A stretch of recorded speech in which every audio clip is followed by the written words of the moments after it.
बाळासाहेबांच्या तमाम शिवसैनिकांना तुमच्या ह्या अनिश गाढवेचा, बाळासाहेबांच्या या कडवट शिवसैनिकाचा आणि शिवसेनेच्या प्रवक्त्याचा मानाचा जय महाराष्ट्र. जर अजूनही शिवसेना एक वादळ सबस्क्राइब करायचं राहून गेलं असेल तर तुम्हा सर्व शिवसैनिकांना पुन्हा एकदा कळकळीची विनंती, आता ताबडतोब शिवसेना एक वादळ आपण सर्वांनी लाखोंच्या संख्येने सबस्क्राइब करा. महाराष्ट्राच्या कानाकोपऱ्यात शिवसेनेच्या विचारांना पोहोचवणाऱ्या या माध्यमाला शिवसैनिकांना आपण सर्वांनी मोठं जरूर करा. काल शिवसेनेच्या पक्षप्रमुखांचा मुंबईमध्ये अंधेरीमध्ये जो मेळावा झाला, शिवसैनिकांना अतिशय गरजेची गोष्ट घडली. ज्या प्रकारे शिवसेनेच्या पक्षप्रमुखांनी जमलेल्या तमाम शिवसैनिकांना आणि टेलिव्हिजनवर पाहत असणाऱ्या लाखो करोडो शिवसैनिकांना जे स्फुल्लिंग दिलं आहे, जी स्फूर्ती चढवलेली आहे, ती अतिशय गरजेची होती. विधानसभेच्या निवडणुकांच्या पराभवानंतर, ईव्हीएमच्या जीवावरच्या या पराभवानंतर महाराष्ट्रामध्ये एक चैतन्याचं, शिवसैनिकांमध्ये एक चैतन्याचं वातावरण निर्माण करणं, एक आशादायी, एक विश्वासक वातावरण तयार करणं हे अतिशय गरजेचं होतं आणि तेच शिवसेनेच्या पक्षप्रमुखांनी काल केलेलं आहे. ज्या प्रकारे त्यांच्या एकेका शब्दाला धार चढली होती, ज्या प्रकारे एकेकाला ठोकून काढत होते, महाराष्ट्रातल्या टिल्ल्या पिल्ल्यांना नंतर पण दिल्लीतल्या आला आणि ह्यांच्या आकांना ज्या प्रकारे ठोकून काढत होते, तो प्रकार पाहता भविष्यामध्ये शिवसेना अतिशय अग्रेसिव्हपणे, अतिशय अग्रेसिव्हचा अर्थ तुम्हाला कळतो, शिवसैनिकांना धडाकेबाज पद्धतीने शिवसेना पुढे जाणार आहे. याचं काल आम्हाला ती प्रचिती तिथे आली, कालच्या मेळाव्यात प्रचिती आली.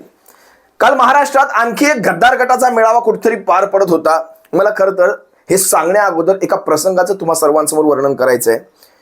काल गुगल लोकेशन मध्ये जो शिवसेनेची ज्या मेळाव्याची जो पत्ता होता बघा, एरवी तुम्ही गुगलला कुठलाही पत्ता टाका, साधारणतः 100, 200, 250 मीटरचा तुम्हाला एक फरक जाणवू शकतो. पण कालची जी गुगल लोकेशन होती, आपण गुगल मॅप वापरतो सारेजण, गुगल मॅपवर जर तुम्ही शिवसेनेचा पत्ता छत्रपती शिवाजी महाराज स्टेडियम, वीरा देसाई रोड, अंधेरी पश्चिम असा टाकाल तर तुम्हाला लोअर परेल घेऊन जात होता. मला नवल वाटलं, जी लोकेशन शिवसेनेने अधिकृतपणे स्कॅनरवर आणली होती त्या लोकेशनवर सुद्धा जर तुम्ही स्कॅन कराल तर तुम्हाला लोअर परेल म्हणजे जवळपास 17-18 किलोमीटर दूर घेऊन जात होता.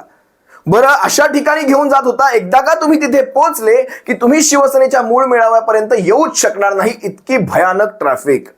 एरवी प्रशासन रस्त्यावर उभं असायचं, पण कालच्या दिवशी प्रशासनाने ट्रॅफिकचा कुठलाही म्हणजे त्या ट्रॅफिक एवढी मोठी संख्येने जर लोक येणार असतील तिथे शिवसेनेच्या मेळाव्याला, ट्रॅफिकसाठी कुठलंही पोलीस प्रशासन मला तिथे दिसण्यात आलं नाही.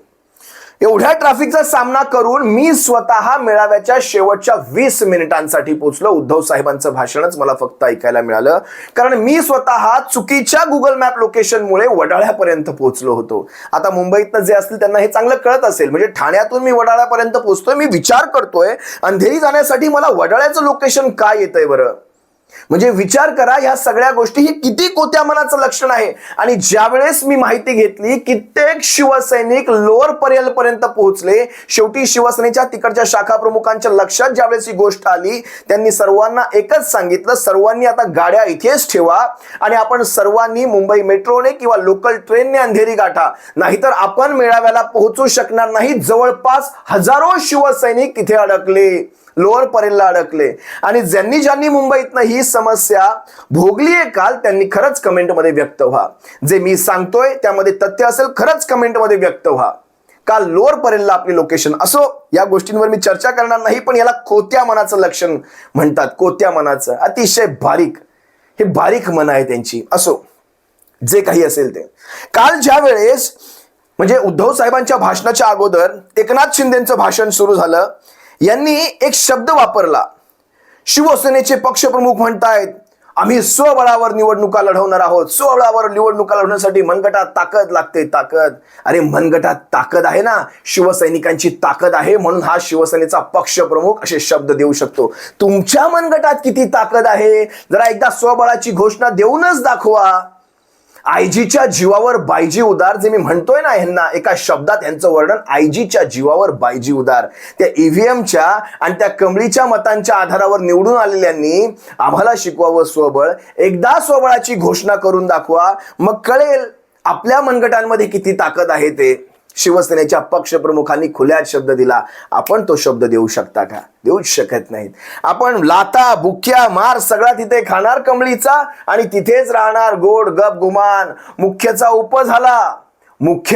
उप झालेला आहे. अजून काय पाहिजे साहेब आपल्याला? अजून काय हवंय आपल्याला? आपल्याला तेच मिळालं जे शिवसेनेत असताना मिळत होतं. आपल्याला तेच मिळालं. आता आपण कितीही आपल्या गावच्या वाऱ्या केल्या, तो एक सुद्धा आता एक विनोद झालेला आहे गावच्या वाऱ्यांचा, जे काही असेल ते. पण त्या गावच्या वाऱ्या आपण कितीही केलं ना, काहीही फरक पडणार नाही. दुसरा उभा आहे, दुसऱ्याला तयार केलेला आहे. फडणवीसांनी दुसरा तयार केलेला आहे. तुम्ही नाही तर आणखी कोण?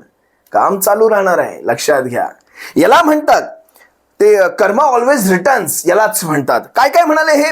ना घरका ना घाटका. बाळासाहेबांचे विचार सोडणारे ना घरके ना घाटके तुम्ही झालात. आमच्या भूमिका स्वतंत्र आहेत, तुमचं काय? आज तुम्ही कमळीपासून फारकत घेऊन दाखवा. तुमचं अस्तित्व राहतंय की नाही सांगा? तुमचं अस्तित्व राहते. आमदार खासदार म्हणजे अस्तित्व नाही म्हणते. तुमचे आमदार खासदार सोडून द्या, ती कमळी अशीच घेऊन टाकेल. पण तुमचं स्वतःचं जे काही अस्तित्व आहे ना, नावाचं आणि चिन्हाचं, ते अस्तित्व टिकवून दाखवा. ना घरके ना घाटके हे तुम्ही झालेला आहात. शिवसेना आहे आपल्या जीवावर, आपल्या शिवसैनिकांच्या जीवावर. आज बघा ना, शिवसेनेच्या पक्षप्रमुखांच्या भाषणामध्ये एक शब्द आला होता, मिर्झा राजा जयसिंग. जन्माने हिंदू पण शेवटी गद्दार. याच मिर्झा राजा जयसिंगामुळे मला वाटतं छत्रपती शिवाजी महाराजांना आग्र्याची म्हणजे जी करायची नव्हती अशी भेट करावी लागली.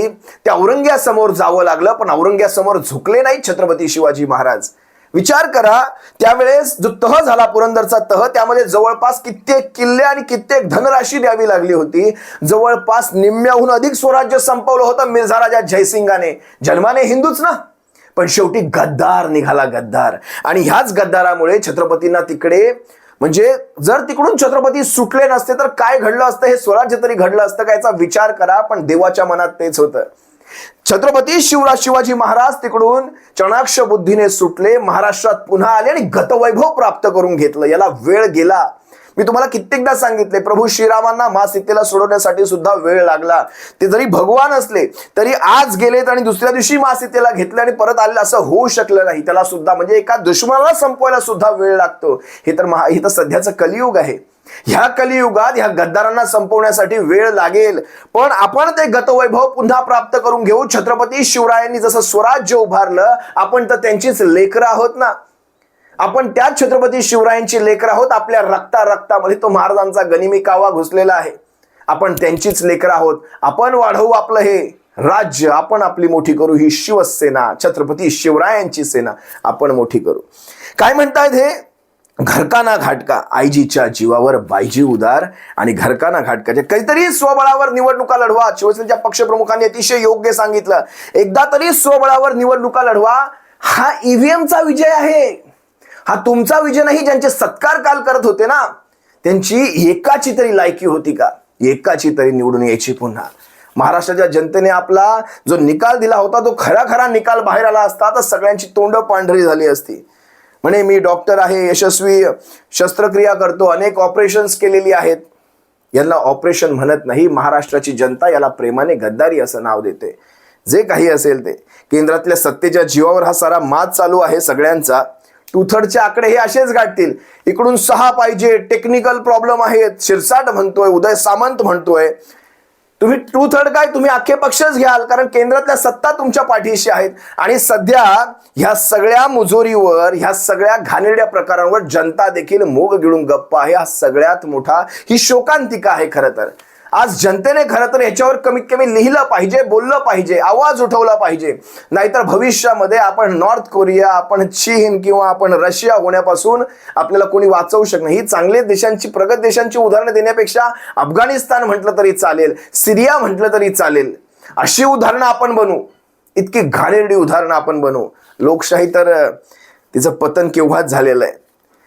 1500 दिले म्हणजे आपण सगळं काही सहन करतो आता ह्यांना असं वाटू लागलं. असो, शिवसेनेच्या पक्षप्रमुखांच्या भाषणामध्ये जे काल महत्वाचे मुद्दे आले, तो महत्वाचा सगळ्यात पहिला मुद्दा म्हणजे महाराष्ट्रातलं जर सरकार ह्यांचं पडलं असतं ना, तर देशातलं सरकार काल पडत होतं. म्हणजे त्यावेळेस पडत होतं.